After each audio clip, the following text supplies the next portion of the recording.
তো গল্পের শুরুতেই আমরা দেখতে পাই লিও ওয়াইনকে দেওয়ালের সাথে ঠেসে ধরে আর জড়িয়ে ধরে তার কানের কাছে বলে, ওয়াইন, আমি তোমার সাথে সব কিছু করতে চাই।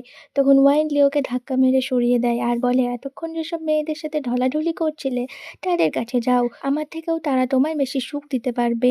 তখন লিও ওয়াইনের কথা শুনে রেগে যায় আর বলে, তোমার কি আমাকে দেখে চরিত্রহীন মনে হয়? তখন ওয়াইন বলে, আচ্ছা, তুমি অন্য মেয়ের সাথে ঢলাঢলি করবে আর আমি কিছু বললেই দোষ? তার ওয়াইনের কথা শুনে লিও প্রচণ্ড রেগে যায়। তাই ওয়াইনকে টানতে টানতে গাড়ির সামনে নিয়ে আসে আর বলে, বাড়ি চলো। তখন ওয়াইন বলে, আমি কেন যাব? তোমার পেছনে তো হাজারটা মেয়ে ঘোরে, তাই না? তুমি তোমার হটে লুসিকে নিয়ে যাও, তুমি লুসিকে বলে দেখো, ও তোমার সাথে যাবে, তোমার সাথে রাতও কাটাবে। ওয়াইনের কথা শুনে লিও আবারও প্রচণ্ড রেগে যায় আর এবার রেগে গিয়ে ওয়াইনকে কোলে তুলে নেয় আর ওয়াইন বাঁচাও বাঁচাও বলে চিল্লাতে থাকে। তখন লিও বলে, আজ তোমায় কেউ বাঁচাতে পারবে না।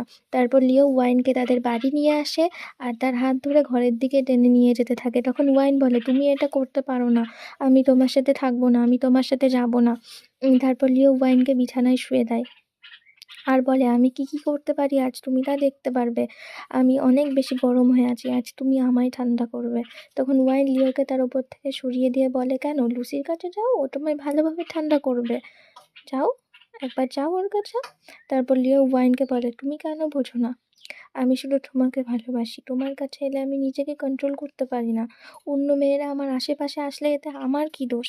তো তখন ওয়াইন বলে, আচ্ছা ঠিক আছে, আমারই ভুল হয়েছে, তা তুমি আজকে ড্রিঙ্ক কেন করেছো? লিও ওয়াইনের কোনো কথার উত্তর না দিয়ে ওয়াইনকে ধাক্কা মেরে খাটের ওপর শুইয়ে দেয় আর তার ঠোঁটে পাগলের মতো চুমু খেতে থাকে।